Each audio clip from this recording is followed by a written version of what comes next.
বাসায় নুডলস না থাকলে আমার যদি খুব করে নুডলস খেতে ইচ্ছে করে তাহলে আমি কিভাবে নুডলস বানিয়ে খাই সেটাই আজকে আপনাদের সাথে শেয়ার করব। হ্যালো এভরিওয়ান, আসসালামু আলাইকুম। Welcome to Aru's yummy kitchen.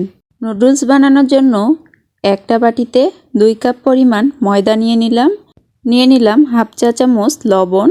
Hand উইক্সের সাহায্যে শুকনো উপকরণগুলো মিশিয়ে নিব। এরপর এখানে অ্যাড করব একটা ডিম, আবারও হ্যান্ড উইক্সের সাহায্যে মিশিয়ে নিব। এরপর পানি অ্যাড করব। এখানে আমি 2 কাপ ময়দার জন্য 2 কাপ পরিমাণ পানি অ্যাড করব। 2 কাপ পানি আমি অল্প অল্প করে 3 থেকে 4 বার দিয়ে পাতলা একটা মিশ্রণ তৈরি করে নিব।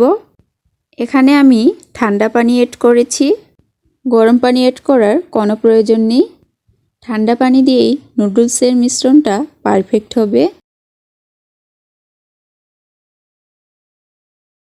নুডলসের এই মিশ্রণটা রেডি হয়ে গিয়েছে। একটা ছোট সাইজের পানির বোতল নিয়ে নিয়েছি।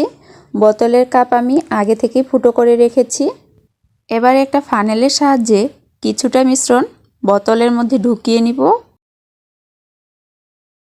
এরপর বোতলের কাপ ভালোভাবে বন্ধ করে দিব। চুলায় একটা প্যান বসিয়ে নিয়েছি। হালকা তেল ব্রাশ করে টিস্যু দিয়ে মুছে নিব। আগে থেকে নুডলসের যে ব্যাটার আমি বোতলের মধ্যে ভরিয়ে নিয়েছিলাম সেটা এখন প্যানের মাঝ বরাবর দিয়ে এভাবে গোল একটা সার্কেল তৈরি করে নিব। 1 থেকে 2 সেকেন্ডের মধ্যেই দেখা যাবে সার্কেলটা ড্রাই হতে শুরু করেছে। ওই পর্যায়ে একটা স্প্যাচুলার সাহায্যে সার্কেলটাকে এক জায়গায় করে একটা প্লেটের মধ্যে উঠিয়ে নিব। সেম প্রসেসে আমি সবগুলো নুডলস বানিয়ে নিব। এভাবে নুডলস বানিয়ে নিলে দোকানের কেনা নুডলসের মতো আর আলাদা করে সেদ্ধ করার প্রয়োজন হয় না।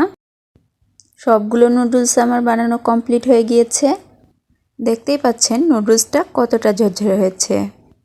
নুডলস রান্না করার জন্য কড়াইয়ে 2 টেবিল স্পুন তেল দিয়েছি। তেল সামান্য গরম হয়ে আসলে দিয়ে দিব এর মধ্যে 2টা ডিম। এরপর ডিম দুটোকে স্ক্র্যাম্বল করে ভেজে নিব। কিছুক্ষণ ভেজে নেওয়ার পর একটা বাটিতে উঠিয়ে নিব। যেহেতু আমি সবগুলো নুডলস রান্না করব সেজন্য আরও 1 টেবিল চামচ তেল অ্যাড করলাম। তেল কিছুটা গরম হয়ে আসলে অ্যাড করব 1/4 কাপ পেঁয়াজ কুচি। 2 মিনিটের মতো পেঁয়াজ কুচি ভেজে নিব। এরপর অ্যাড করব কাঁচামরিচ। এখানে আমি 6টা কাঁচামরিচ পাস্তার মতো করে কেটে নিয়েছি। অ্যাড করব 1/3 কাপ গাজর কুচি, 1/4 কাপ মটরশুঁটি, 1/3 কাপ সবুজ ক্যাপসিকাম, 1/3 কাপ হলুদ ক্যাপসিকাম। এরপর সবগুলো উপকরণ ভালোভাবে কিছুক্ষণ নেড়েচেড়ে রান্না করে নিব। এ পর্যায়ে অ্যাড করব 1 চামচ পরিমাণ লবণ, 1.5 চামচ পরিমাণ চটপটি মশলা। যে নুডলসগুলো বানালাম সেগুলো এর মধ্যে দিয়ে দিব।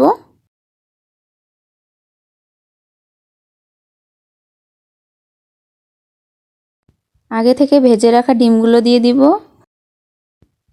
এরপর 2 থেকে 3 মিনিটের মতো নেড়েচেড়ে রান্না করে নিব। আমি এখানে আর কোনো প্রকার মশলা ইউজ করব না, শুধুমাত্র চটপটি মশলা দিয়েই এই নুডলসটা খেতে অনেক মজা লাগে।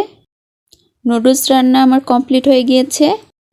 এভাবে নুডলস রান্না করে খেলে এত মজা লাগে, বাসায় আপনারা ট্রাই না করলে বুঝতেই পারবেন না। আজকের মতো এখানেই বিদায় নিচ্ছি। সবাই ভালো থাকবেন, সুস্থ থাকবেন। আল্লাহ হাফেজ।